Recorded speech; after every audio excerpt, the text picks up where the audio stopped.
nguvu ya kufanya mambo kwa ubora, kufanya mambo kwa ubora wa hali ya juu.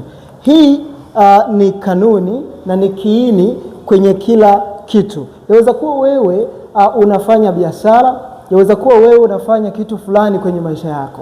Sasa kitu pekee ambacho unatakiwa kukifanya ni kujaribu kufanya hicho kitu kwa ubora, ili kusudi uweze kupata thamani aidha kwenye kitu chako na kupata watu sahihi kwenye kitu chako.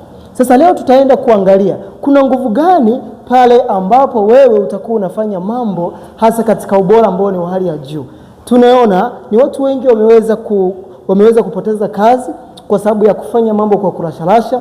Kuna watu wengi wameweza kuingia katika kuzorota kwa afya zao kwa sababu ya kuwa na msongo wa mawazo, kwa sababu kazi wanazozifanya hawazifanyi katika ubora wa hali ya juu. Tumeona kuna watu wengi ambao wanarashia kazi zao, hivyo kuweza kukosa matokeo ambayo ni ya msingi zaidi kwenye maisha yao. Sasa tutaenda kuona kuna nguvu gani ambayo ipo hasa katika ubora wa vitu. Kwa nini ufanye mambo katika hali ya ubora? Kuna mfanyabiashara mmoja, mmiliki mmoja wa kampuni ya ujenzi, ambaye alikuwa na mfanyakazi wake mmoja ambaye alikuwa ni mzuri sana. Alikuwa anafanya kazi kwa ubora wa hali ya juu sana. Alikuwa anaitwa Bwana Ezekiel. Sasa huyo Bwana Ezekiel aliweza kufanya kazi kwa miaka mingi sana, na kitu pekee ambacho alikuwa anakidai kutoka kwa bosi wake ni marupurupu pamoja na kuongezewa mshahara, kwa sababu alikuwa ni mfanyakazi ambaye ni mahiri, anafanya kazi vizuri kwenye hiyo kampuni ya ujenzi. Sasa siku zimeenda, bosi alikuwa kila akilalamika Bwana Ezekiel, bosi anaonyesha kwamba hamjali, hayazingatii yale anayoambiwa na mtumishi wake bora ambaye ni Ezekiel. Siku zimeenda, bosi akaamua kumpa tenda ya mwisho Bwana Ezekiel aende akaifanya, na alimpa kazi nzuri ya kuweza kujenga gorofa hasa katika mji ambao ni wa thamani sana.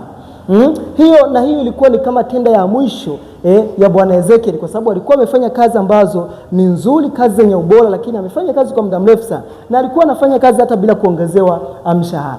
Sasa kwa kuwa Bwana Ezekiel alikuwa ni mtu ambaye amekasirika, aliwaambia wafanyakazi wenzake kwamba sasa hii ndio project ambayo nitaenda kuifanya katika hali ya chini sana, na haya yote ni kwa sababu bosi anizingatii kila ninapopeleka malalamiko yangu ya kuongezewa mshahara.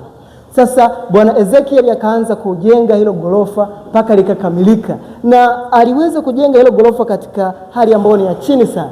Na kilichotokea ni kwamba akamaliza kweli hiyo project yake ya ujenzi wa hilo gorofa. Alipomaliza akaenda kwa bosi wake, akamkabidhi nyaraka zote, gorofa limekamilika, lakini lilikuwa ni gorofa ambalo ubora wake ulikuwa ni wa chini sana. Sasa bosi baada ya kuliona akasema hamna shida, akawaambia wafanyakazi wake sasa kwamba twendeni sasa leo nikawafanyie surprise. Alichokifanya ni kwamba alienda kumkabidhi hati ya nyumba Bwana Ezekiel pamoja na vitu vingine, kwamba ni samani na ni shukrani ya bosi kwa Ezekiel kwa kazi ambazo alishawahi kuzifanya kwenye kampuni yake.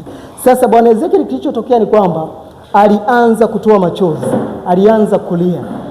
Na wafanyakazi wenzake walikuwa wanamwangalia, wanasema kwamba labda analia kwa sababu amepewa kitu ambacho ni kikubwa zaidi.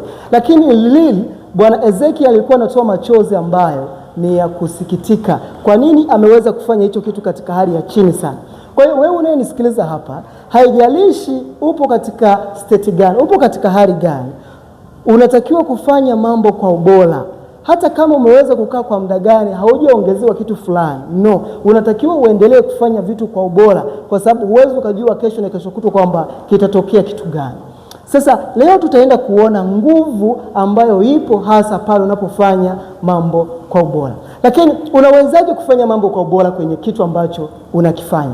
Wewe kama una duka huko mtaani dogo, unatakiwa wahudumie wateja wako katika hali ya ubora.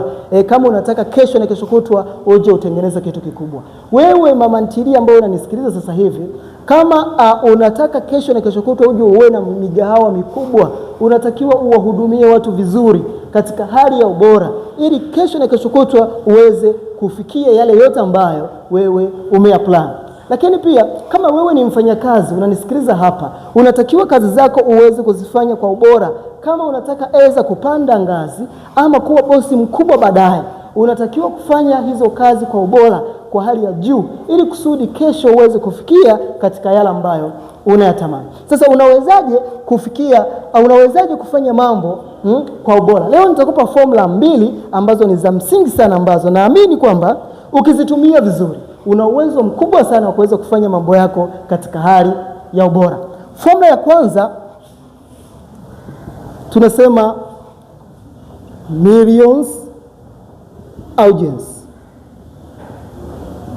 Millions audience. Hii ni formula ambayo wameitumia watu ambao ni wakubwa sana na wameweza kufanya mambo yao katika ubora wa hali ya juu na wamefanikiwa sana kwenye maisha. Mmoja kati ya mtu ambaye ashawahi kuitumia hii ni mmiliki mmoja wa kampuni ya Ford, Bwana Henry Ford. Aliweza kuitumia hii kanuni na imemfanikisha yeye kuweza kuwa bilionea mkubwa sana hapa duniani. Sasa hii formula inazungumzia nini? Hii formula inazungumzia kwamba kwenye kitu unachokifanya unatakiwa kuassume kwamba unaangaliwa au unatazamwa na watu milioni. Moja kati ya jambo ambalo watu wanafanya mambo katika ubora ni pale anapokuwa amesimamiwa au anapokuwa anaangaliwa wakati anafanya. Sasa wewe unatakiwa kwamba kwenye kila unachokifanya assume unaangaliwa na watu milioni. Assume unaangaliwa na watu wengi zaidi kuliko kawaida. Itakufanya wewe upate msukumo wa ndani, burning desire, ya kuweza kulifanya hilo jambo katika hali ya juu zaidi. Hivyo wewe kuweza kupata au kujitengenezea thamani kwenye jambo ambalo unalifanya. Hii ni formula ambayo ni kubwa na ukitumia wewe utafika mbali sana. Kwa ni lazima uweze kuijua na uanze kuitumia. Kama wewe ni mama ntilie, unatakiwa kuassume chakula unachokipika, unapika chakula huku umetazama na watu milioni. Kama wewe unauza duka huku unatazama kwamba ninachokifanya hiki basi nimetazama na watu milioni, ili kusudi uweze kutengeneza ubora kwenye kazi au kwenye vitu ambavyo unavifanya. Lakini formula nyingine ya msingi ambayo ni ya pili, ambayo leo nataka nishare na wewe, ni I will pay millions. I will pay millions. I will pay you millions. Hii ni kanuni ambayo ni kubwa na naamini kwamba ukinielewa kwenye hii kanuni na ukaenda kuitumia utakuwa umejitengenezea thamani ambayo ni kubwa sana, hasa kwenye kitu ambacho unakifanya, kwa sababu utakuwa umeongeza ubora wako. Ipo hivi, hii kanuni inazungumza kwamba kwenye kitu ambacho unakifanya unatakiwa kuwa unafikiria kwamba ninaenda kulipwa milioni moja.